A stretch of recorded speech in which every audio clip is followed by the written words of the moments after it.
1990 کا ذکر ہے، جب وہ کیبنٹ ڈویژن میں جوائنٹ سیکریٹری تھے تو انہیں ڈائریکٹر فنانس بنا کر کے کراچی بھیج دیا گیا۔ اس وقت کی وزیر اعظم کے ایک انتہائی قریبی شخص نے ان سے ایک ایسا کام کرنے کا مطالبہ کیا جو سراسر ناجائز تھا۔ فاروقی صاحب باکردار مسلمان تھے، انہوں نے ناجائز کام کرنے سے سختی سے انکار کر دیا، تو اس کا نتیجہ یہ ہوا کہ ان کو افسر بکار خاص OSD بنا کر کے راول پنڈی میں جو سیکریٹریٹ نمبر 2 ہے وہاں بھیج دیا گیا۔ تو کہہ رہے میری بیٹی کی شادی ہو رہی تھی، وہ آ گئے، وہ بڑی گاڑی ہے، وہ تو پاپو جی میں تو ہلچل مچی ہے، بہرحال وہ آ کے بیٹھے، بات ہوتی رہی، بہت صاحب یہ ہے، بڑا خوشی ہے، یہ ہے، وہ بیٹی ہماری بھی ہے، فلاں نمکا، اور ایک اتنا موٹا لفافہ ٹیبل پہ رکھ دیا، اور پھر صاحب نے دیکھ کے سمجھ گئے، تو کہنے حضرت یہ کہنے وہ بیٹی تو ہماری بھی ہے نا، یہ بیٹی کی کہنے دیکھیے جا، میں نے میری بیٹی ہے نا، شادی میں نے کرنی ہے نا، اس کے سارا خرچہ میں کرنا ہے، اور اب تو اللہ نے مجھے دی استطاعت، میں اس طرح نہیں کر سکتا۔ بہت انہوں نے زور مارا، یہ بھی اٹک گئے، مجھے حیرت ہے یہ واقعہ سن کے، وہ کیسے انہوں نے کس شدت سے انہوں نے مطلب کہا ہوگا کہ آخر اس کو تھیلا لفافہ اٹھاتے بن، اور وہ تھوڑا سا ان کا موڈ آف ہوا، وہ پورا لیے چلے گئے۔ اب ان لوگوں کے دنیا سے جانے کے بعد جو حالات آپ کو نظر آتے ہیں ہر شعبے میں، وہ تو آپ کے سامنے ہیں، اور اس میں کوئی لمبی چوڑی سائنس کی اپلائی کرنے کی ضرورت نہیں ہے، نہ ہی میں سمجھتا ہوں کہ کوئی جو حالات جو جس نہج پہ جا چکے ہیں ادارے، جس طرح سے اپنا وقار کھو چکے ہیں، اس کا میری نظر میں ایک بڑا سیدھا سا اس کی وجہ یہی ہے کہ شاہ محی الحق فاروقی جیسے مرحوم اللہ ان کو جنت نصیب کرے، ان جیسے لوگ اب نہیں رہے، ڈیڈیکیٹڈ، ایماندار، اپنے فرائض کی بجا آوری میں اس کو ہمیشہ مقدم رکھنے والے۔ جو بھی گفتگو کرتے تھے بہت شائستہ انداز میں، بہت ہی مدلل انداز میں، اور بہت ہی حوالوں کے ساتھ کرتے تھے۔ کوئی بات ہوا میں نہیں کرتے تھے، کوئی بات ایسی نہیں کرتے تھے کہ جو بعد میں واپس لینی پڑے۔ تو ان کی بات میں اتنا وزن ہوتا تھا، ان کی دلیل اتنی ٹھوس ہوتی تھی، اور ان کے جو حوالے ہوتے تھے وہ اتنے صحیح ہوتے تھے اور ثابت شدہ ہوتے تھے کہ انکار کی گنجائش نہیں ہوتی تھی ان کی رائے پہ۔ تو یہ ایک بہت بڑی خوبی تھی ان کے اندر۔ مجھے اچھی طرح یاد ہے، میں کاٹن ایکسپورٹ کارپوریشن میں تھا، اور میں تھا ایکسپورٹ ڈپارٹمنٹ میں، اور فائنانس ڈپارٹمنٹ میں میرے دوست تھے، جہاں میں اپنے ڈاکومنٹس کے سلسلے میں ان کے پاس جاتا رہتا تھا۔ پتہ چلا کہ صاحب ہمارے فائنانس ڈائریکٹر صاحب آئے ہیں، اور ان کا نام شاہ محی الحق فاروقی صاحب۔ اور میرے علم میں یہ بات اس وقت شاید نہیں تھی کہ وہ اپنے دفتر میں SMH فاروقی صاحب کے نام سے مشہور ہیں۔ تو میں شاہ محی الحق فاروقی صاحب کو پوچھتا رہا، لوگ کہتے رہے کہ یہاں اس نام کا کون شخص ہے، غور کرنے لگے، سوچنے لگے۔ پھر مجھ سے حلیہ پوچھا تو میں نے کچھ حلیہ بتایا، تو انہوں نے کہا اچھا وہ پاجامے والے سیکریٹری۔ پھر مجھے خیال آیا کہ فاروقی صاحب کی جو اصل شناخت ہے وہ تو ان کا لباس ہی ہے، وہ ہمیشہ شیروانی اور چوڑی مہری کا پاجامہ پہنا کرتے تھے۔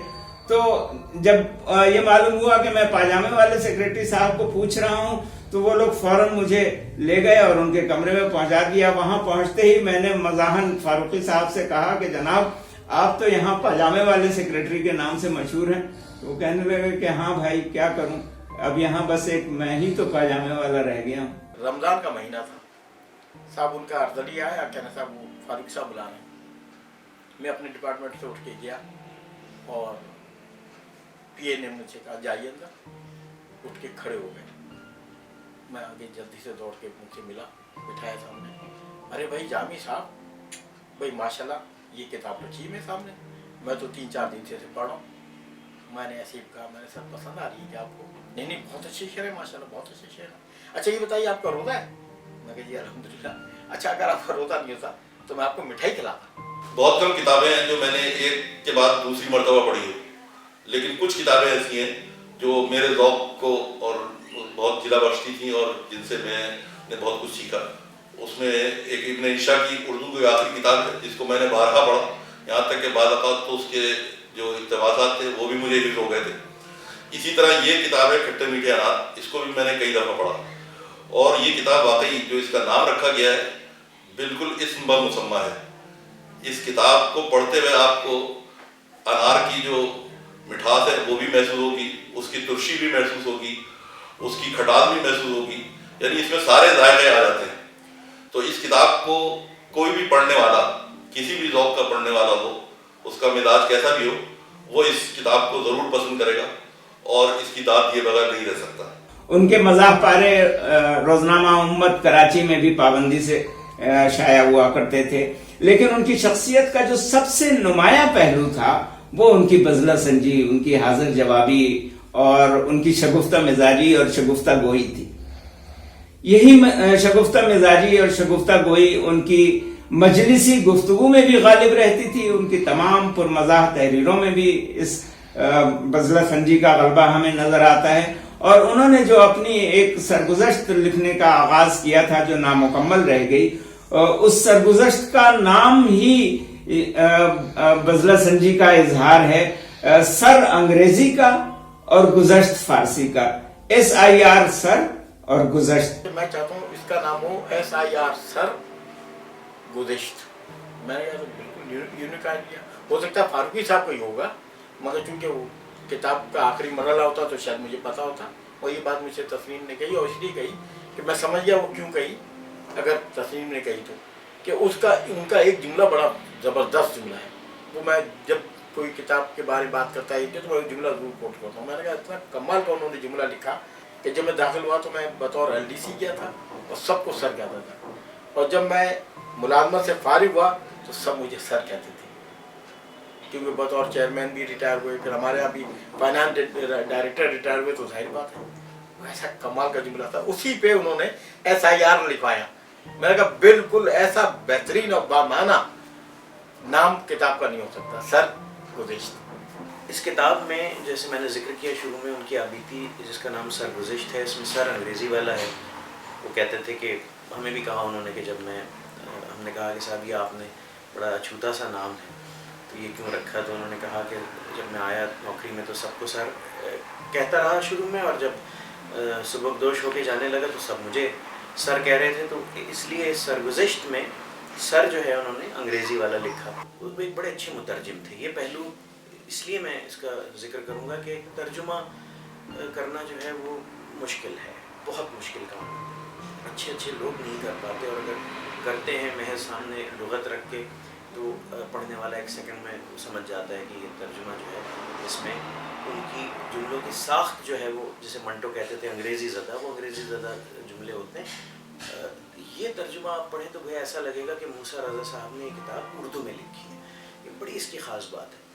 اور مجھے خوشی ہے اس بات کی کہ اب یہ کتاب جو کہ بلبل نواب بھی آؤٹ آف پرنٹ تھی، اور ان کا شخصی خاکوں کا مجموعہ بیدار لوگ بھی آؤٹ آف پرنٹ تھا، یہ دونوں کتابیں بھی فضلی سنس نے دوبارہ شائع کر دی ہے، اور تاکہ اچھا ادب پڑھنے والوں کو ایک اچھی کتابیں میسر آ سکیں. پھر اسی دوران مجھ سے کہنا ہے کہ یار وہ ہمارے ایک دوست ہیں ہارون ابن علی راولپنڈی میں، یہ انگریزوں کے دور کے وہ سیلر رہے، بڑی اچھی پوسٹ میں تھے نا. تو انہوں نے مجھ سے کہا کہ یار یہ کتاب میری چھپا دے. تو جامی یہ کتاب چھاپنی ہے، اندیکھی گہرائیاں. آکسفورڈ والوں نے اس کا انگریزی کتاب چھاپ دی تھی، وہ پیپر بیگ میں تھی اور نیوز پیپر میں تھی. تو میں کہا اچھا. تو ٹرانسلیشن فاروقی صاحب نے کیا تھا، ٹرانسلیشن بلبل نواب کی وہ بھی کیا تھا انہوں نے، اور MR کیانی کی کتاب کا بھی کیا کہ ایک جج ہنس بھی سکتا ہے، اس کا ٹرانسلیشن بھی فاروقی صاحب نے کیا تھا. وہ کتاب انہوں نے مجھے دی تھی. ان کی شخصیت کے تمام پہلوؤں کا احاطہ ایک مختصر گفتگو میں ممکن نہیں.